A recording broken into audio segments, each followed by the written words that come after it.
जय हिंद फ्रेंड्स। आज आपको इतिहास के बारे में बताते हैं हम। जो क्लास 6 की एनसीईआरटी इतिहास, क्लास 6 की एनसीईआरटी इतिहास चैप्टर 12, ये लास्ट चैप्टर है। 11 चैप्टर तक पढ़ा दिए हैं, ये लास्ट चैप्टर है, मतलब 6 की एनसीईआरटी में इतिहास के। अब इसमें हम क्या पढ़ते हैं? इमारतें, चित्र तथा किताबें के बारे में। इमारतें, चित्र और तथा किताबों के बारे में इसमें हम विस्तार से समझेंगे। क्या है, कैसे हैं, इनके बारे में पूरी जानकारी हम आपको देंगे, एकदम सरल भाषा में देंगे। आप खाली सुनते रहिए, बस हम समझाते हैं हम आपको। लौह स्तंभ के बारे में समझते हैं। लौह स्तंभ, महरौली जो है, ये महरौली, ये दिल्ली है, दिल्ली में स्थित है, दिल्ली में स्थित है। महरौली में कुतुब मीनार के परिसर में, कुतुब मीनार के एक परिसर में खड़ा लौह स्तंभ, लौह स्तंभ भारतीय शिल्पकारों की कुशलता का एक प्रतीक माना जाता है। कह सकते हैं कि महरौली जो है, यह कुतुब मीनार के परिसर में खड़ा यह लौह स्तंभ भारतीय संस्कृति या उनके उनके कुशलता या योग्यता के बारे में हम समझ सकते हैं, इनके बारे में। अब इसकी ये लगभग इसको हम कह सकते हैं कि इसकी ऊंचाई जो है, ऊंचाई लगभग 7.2 मीटर ऊंचाई है। वजन 3 टन से भी ज्यादा माना जाता है, यानी इसका लंबाई जो है 7.2 मीटर तक ऊंचाई लंबाई है इसकी, और ये उसका वजन जो है 3 टन से भी ज्यादा माना जाता है। ये लगभग 1500 साल पहले इसका निर्माण हुआ था। 1500 साल पहले इसका निर्माण हुआ था। आइए हम समझते हैं इनका निर्माण जो है वे कौन कराए थे। ये गुप्त वंश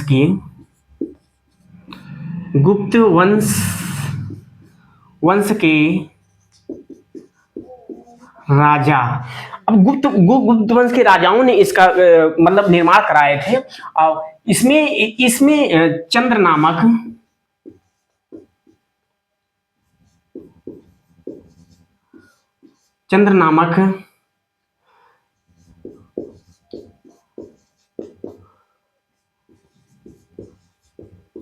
नामक राजा का एक जिक्र किया गया है। जो इसमें लौह स्तंभ जो था ये है, इसमें मतलब कि एक प्रकार से उस पे खुदाई करके उस पे लेख लिखाया जाता था।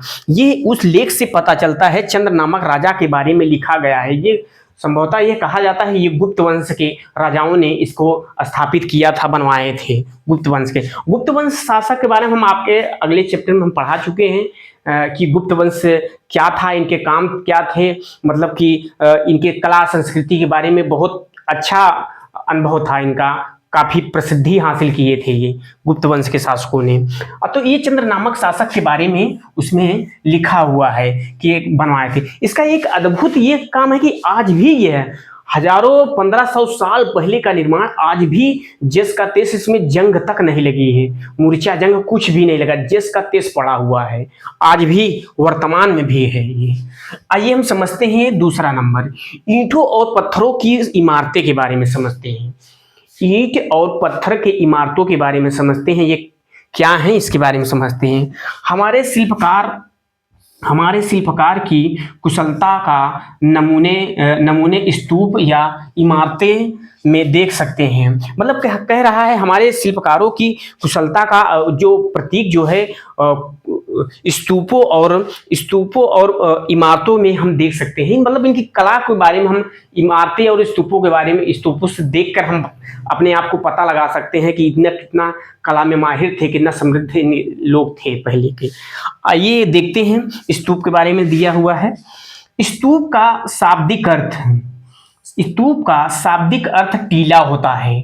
स्तूप एक प्रकार से एक बौद्ध स्थल होता था। स्तूप जो होता था वो बौद्ध स्थल होता था। बौद्ध के भिक्षुओं का रहकर वहां उनकी तपस्या करना और बौद्ध के बारे में, उनके बारे में जानना, ये एक प्रकार से धार्मिक स्थल हम कह सकते हैं इसमें रहता था। ये स्तूप का शाब्दिक अर्थ टीला होता है। टीला जो होता था, मतलब कि स्तूप बनाकर उसमें पहले मिट्टी से ढक दिया जाता था स्तूप को। आइए हम पूरा पढ़ लेते हैं, उसके बाद समझाते हैं।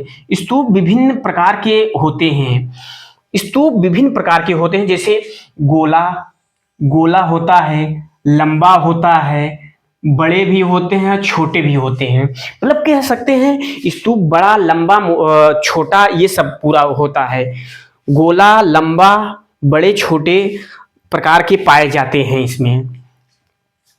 अब स्तूप, स्तूप को मतलब समझ लिए कि स्तूप एक धार्मिक स्थल होता था, वो जो बौद्ध धर्म के लोग रहते थे, भिक्षाएं देते थे, हर एक चीज के बारे में करते थे, मतलब पूजा पाठ हर एक चीज के लिए करते थे, वही स्तूप होता था। अब स्तूप में क्या था, कैसे था, इसके बारे में समझते हैं हम।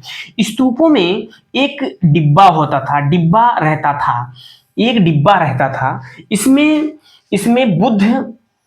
इसमें बुद्ध के या उनके अनुयायियों के अवशेष रहते थे। मतलब एक स्तूप में एक डिब्बा होता था, उसमें बुद्ध या बुद्ध के अनुयायी, मतलब बुद्ध के मानने वाले बौद्ध भिक्षु लोग जो थे, इनका अवशेष होता था। अवशेष में क्या हो सकता था, उनकी हड्डियां हो सकती थी, दांत की हड्डियां हो सकती थी, उनकी अस्थियां हो सकती थी, सोने चांदी के सिक्के या जवाहरात हो सकते थे, उनके एक डिब्बे में रखा जाता था। यह दिया हुआ डिब्बा रहता था, इसमें बुद्ध के या उनके अनुयायियों के अवशेष रहते थे, जिसमें धातु, जिसे क्या कहते हैं, ये धातु मंजूषा कहते थे। मतलब ये कह सकते हैं कि जो स्तूप में एक डिब्बा होता था, उसमें बौद्ध धर्म के मानने वाले जो अनुयायी लोग रहते थे, उसमें मतलब उसमें उनके अवशेष रह सकते हैं, हड्डियां, दांत, कह सकते हैं सोना चांदी, ये सब मतलब और आवश्यकताएं की चीजें, उनकी अस्थियां सब वहीं में रहते थे, उसे रहते थे, अवशेष रहते थे, जिसे धातु मंजूषा कहते थे। समझ में आया था ना, धातु मंजूषा कहते थे। धीरे धीरे इसका विकास हुआ, आगे चलकर समझते हैं। स्तूपों के चारों ओर परिक्रमा को प्रदक्षिणा पथ कहा जाता था। ये दिया है स्तूपों के चारों ओर परिक्रमा, मतलब ये स्तूप बना है। स्तूप मतलब ये समझते हैं हम, एक ये मान लीजिए स्तूप बना है, ये बीच में ये स्तूप हो गया, इसके पास क्या बना है, इसमें दिया है स्तूपों के चारों ओर परिक्रमा, इस परिक्रमा कर रहे हैं, तो इसको क्या कहते हैं, प्रदक्षिणा पथ।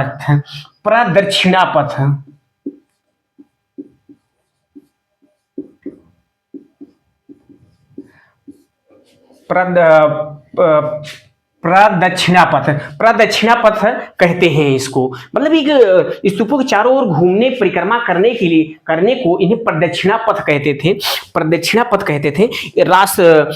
थे।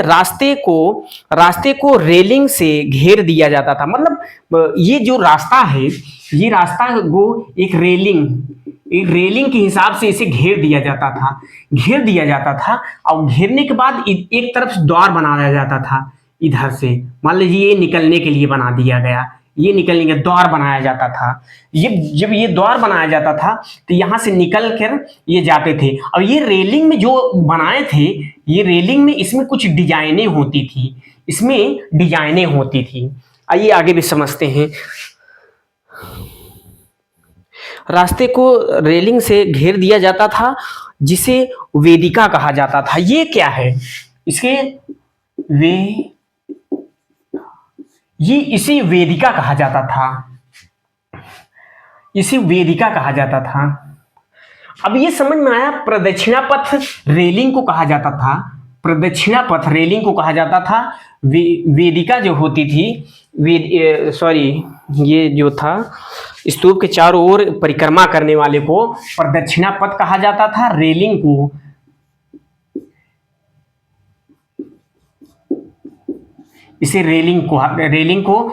वेदिका कहा जाता था। वेदिका समझ में आया, कहा जाता था।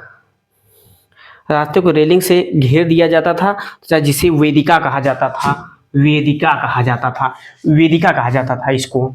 अब ये रेलिंग जो बनाए जाते थे, इसमें अच्छे अच्छे डिजाइन किए जाते थे, जैसे कि हाथी घोड़ा और ये कुछ धरोहर वस्तुएं जो होती थी या चित्रित किया जाता था, तस्वीरों को, भगवान की तस्वीरें या बौद्ध की भी तस्वीरें, मतलब उसको चित्रित करके खूब सुंदर बनाया जाता था, उसको कह सकते हैं हम। तो ये हो गया, रास्ते को रेलिंग या तोरण भी कहा जा सकता था, तोरण भी कहते थे इसे। अब ये समझते हैं ये तीसरा, अब इसके बारे में समझे, इस काल में कुछ मंदिरों, अब तीसरा नंबर आ गया हम, इस काल में कुछ मंदिरों का निर्माण हुआ, जैसे विष्णु शिव दुर्गा जैसे देवी देवताओं की पूजा होने लगी थी। कह सकते हैं हम कि इस काल में जैसे मंदिरों का भी निर्माण होने लगा, मंदिर के बारे में समझते हैं, मंदिरों का निर्माण हुआ, जैसे विष्णु शिव दुर्गा इनकी पूजा पाठ होने लगा था, ये सब पूरा होने लगा था। और मंदिरों का सबसे महत्वपूर्ण भाग, मंदिरों का सबसे महत्वपूर्ण भाग बारे में बताते हैं, ये गर्भगृह माना जाता है, गर्भगृह माना जाता था, गर्भगृह के रूप में जाना जाता है। गर्भगृह क्या होता है इसके बारे में हम समझाते हैं हम आपको। जैसे मंदिर कैसे बनता है, मान लीजिए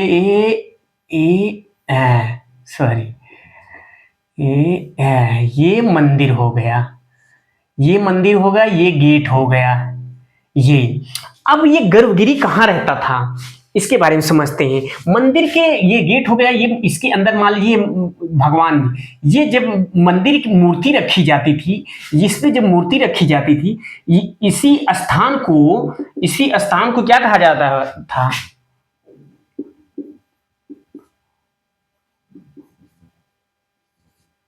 इसी स्थान को गर्भगृह कहा जाता था, गर्भगृह कहा जाता था। ये स्थान को गर्भगृह के रूप में जाना जाता था। और ये गर्भगृह में एक धार्मिक जगह के रूप में समझ सकते हैं, मानते थे, क्योंकि वहां पे पंडा पुजारी लोग ये सब आते थे, वहां पूजा पाठ, श्रद्धालु भी लोग आते थे, वहां जो चढ़ावा चढ़ाते। आज भी गर्भगृह जो होता है वह अंदर में भगवान को, मतलब एक स्थान होता है, एक अंदर मंदिर के एक मेन स्थान को गर्भगृह कहा जाता है। इतना समझ में आ रहा है आपको। अब ये गर्भगृह कहा जाता था। अब ये समझते एक पवित्र स्थान माना जाता था, सही है, पवित्र स्थान माना जाता था। ये भीतर गांव जैसे उदाहरण है इसके हैं, इसके बारे में। अब मंदिरों में एक स्थान मंडप होता था। मंडप के बारे में समझते हैं हम, जैसे हम गर्भगृह के बारे में समझते हैं कि गर्भगृह जो है वह अंदर में एक प्रकार से रखा हुआ था, भगवान की रखने की या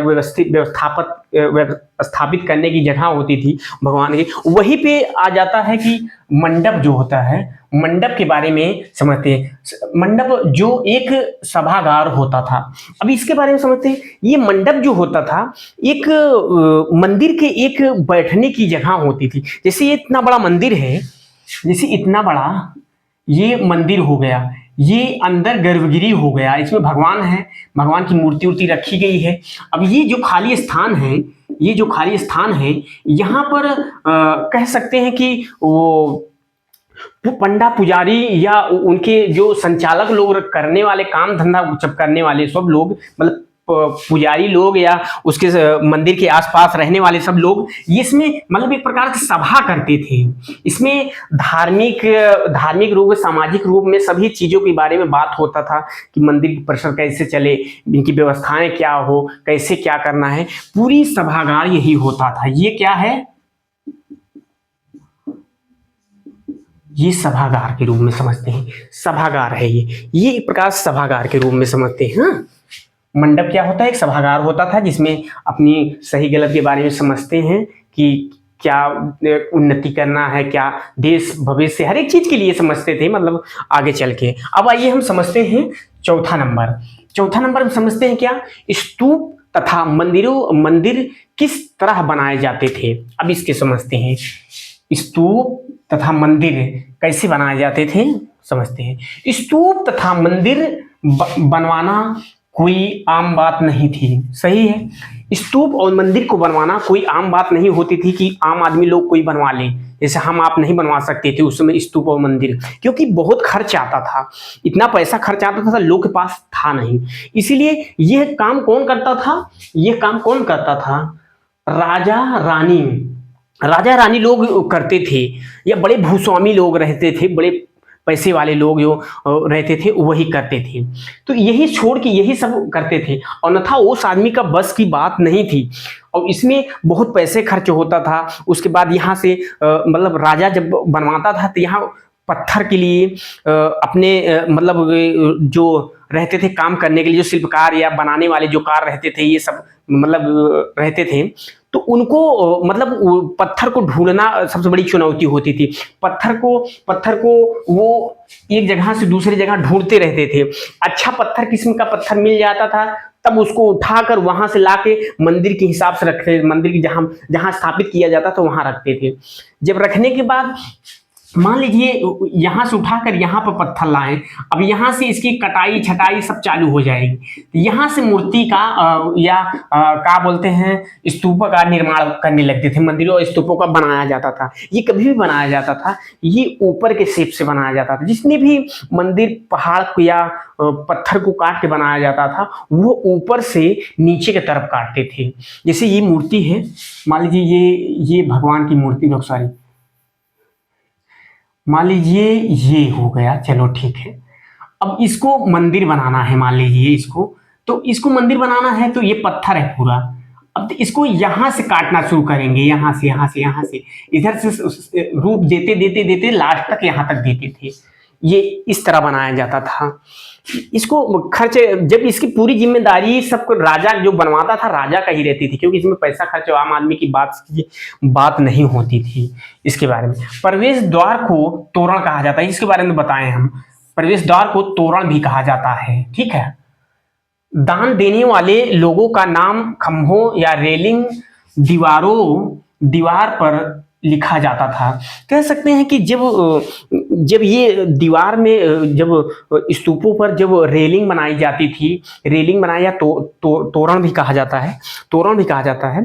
तोरण जब बनाया जाता था उसके ऊपर मतलब कह सकते हैं कि प्रवेश द्वार को तोरण कहा जाता था।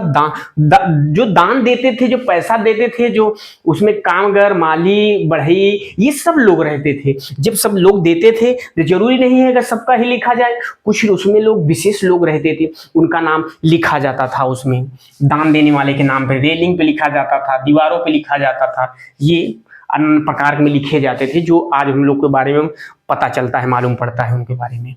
चलिए हम समझते हैं ये पांचवा समझते हैं चित्रकला के बारे में। आइए हम समझते हैं ये अजंता के बारे में दिया है।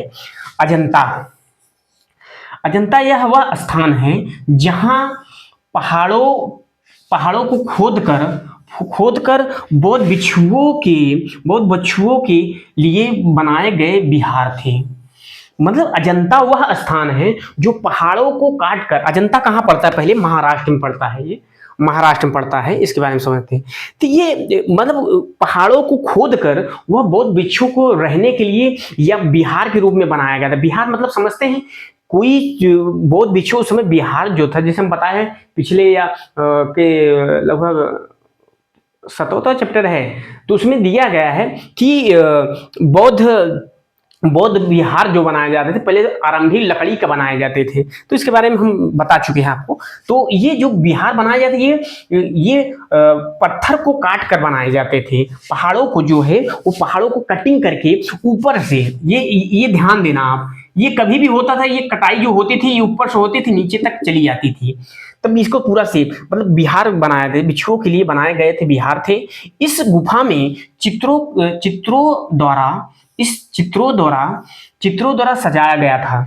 अब हम समझते हैं बौद्ध जो ये अजंता की वह स्थान जहां पहाड़ों को खोदकर बौद्ध भिक्षुओं के लिए बनाए बिहार थे, वह उसमें एक चित्र मिला हुआ है जो वहां के जो कला बनाने वाले योग्य लोग थे वो बनाए हैं। कहा जाता है कि वो जब बिहार बनाए थे वहां आज भी अजंता की गुफाएं में आज भी अगर आप चले जाइए तो वहां आपको तमाम प्रकार के चित्र मिल जाएंगे, बौद्ध से संबंधित चित्र मिल जाएंगे आपको।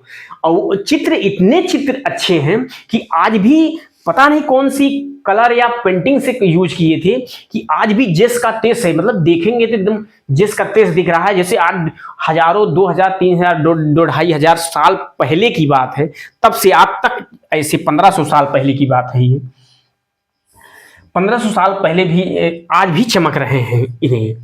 और ये जब बनाए गए थे तो ये अंधेरा वहां था, ये गुफा जब काट के बनाया जाता तो वो अंधेरा रहता था, वो एक मसाल लेकर, मसाल मतलब कि आग जलाकर वह बनाते थे उसके। और ये जब कलर बनाते थे, ये पौधे के खनिज पौधे जो होते हैं उनको मिलाकर बनाते थे। वो अपने से वो समझते होंगे कि कौन सा पौधा कितना कौन सा कलर देगा, इसके बारे में वो अपना समझ के वो बनाते थे।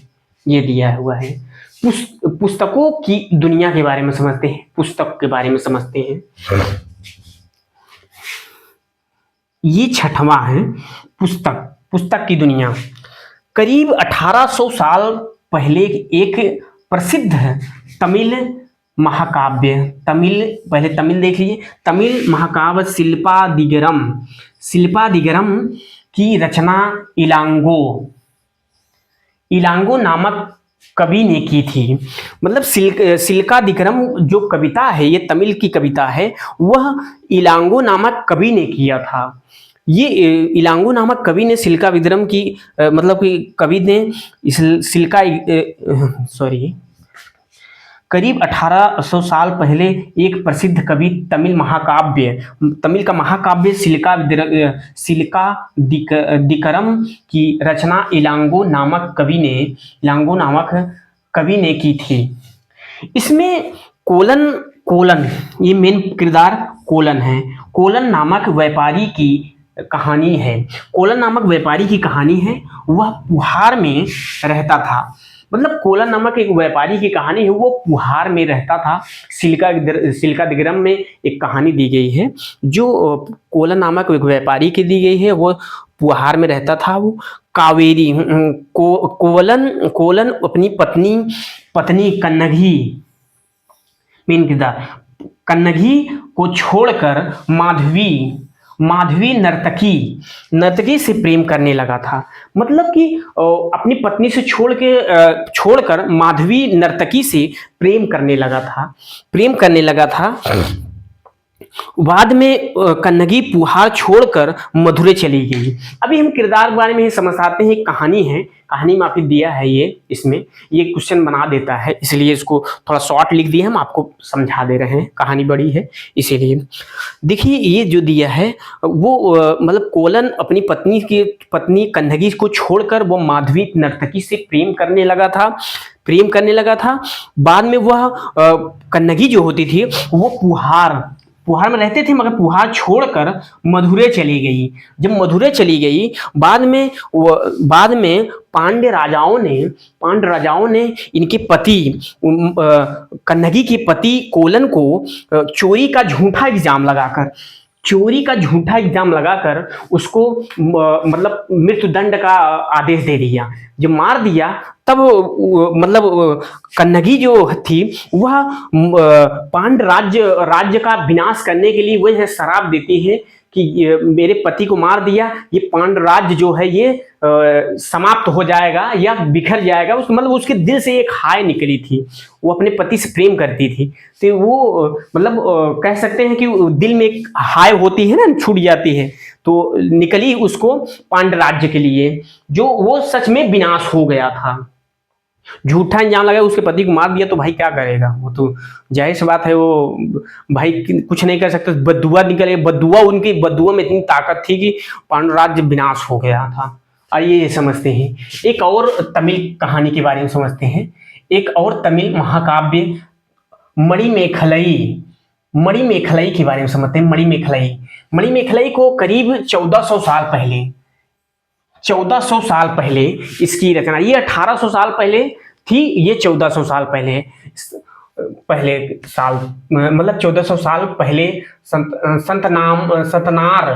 सतनार द्वारा लिखा गया था। ये किसके द्वारा लिखा गया? सतनार। मणिमेखलाई किसके द्वारा लिखा गया? ये सतनार द्वारा लिखा गया था। इसमें कोलन तथा माधवी की कहानी, कोलन तथा माधवी की बेटी की कहानी है। मतलब जो ये प्रेम करते थे, कोलन और माधवी की बेटी की कहानी इसमें दी गई है, जो 1400 साल पहले मणिमेखलई में जो इसका सतनार ने इसका लिखे थे। समझ में आया? आइए फिर समझते हैं ये 7वां। इसको समझ में आएंगे, फिर समझाते हैं। जैसे दिया है एक और तमिल महाकाव्य मणिमेखलई को करीब 1400 साल पहले सतनार द्वारा लिखा गया था। सतनार, ये सतनार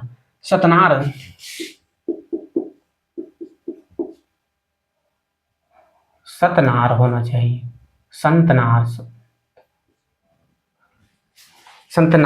सतनार द्वारा लिखा गया था। और ये कोलन माधवी की बेटी के बारे में दिया हुआ है। ये 7वां जो है पुरानी कहानियां का संकलन तथा संरक्षण के बारे में समझते हैं। इसमें 7वें में क्या दिया है? पुरानी कहानियां का संकलन तथा संरक्षण, इनके बारे में। हिंदू धर्म से जुड़ी कई कहानियां जैसी इसी काल में लिखी गई थी। हिंदू की कहानियां जो है, हिंदू काल की मतलब हिंदू धर्म से जुड़ी कई कहानियां जो है इसी काल में लिखी गई थी। जो पुराण का शाब्दिक अर्थ प्राचीन होता है या